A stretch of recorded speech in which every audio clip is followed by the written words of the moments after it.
দেখুন আজকের ভাঙা মেলা, এখনো দোকান বসে আছে। আজকের শেষ দিন,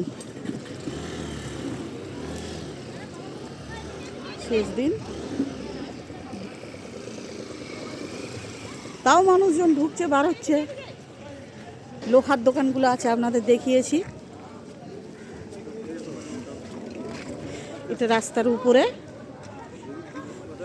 ব্ল্যাঙ্কেটের দোকান আছে এখানটায়। লোক খুব কিনছে এখনো পর্যন্ত। এখানে একটা বড় হোটেল আছে, ছোট নয় বড় হোটেল। আর এটা আমাদের অ্যাসোসিয়েশন।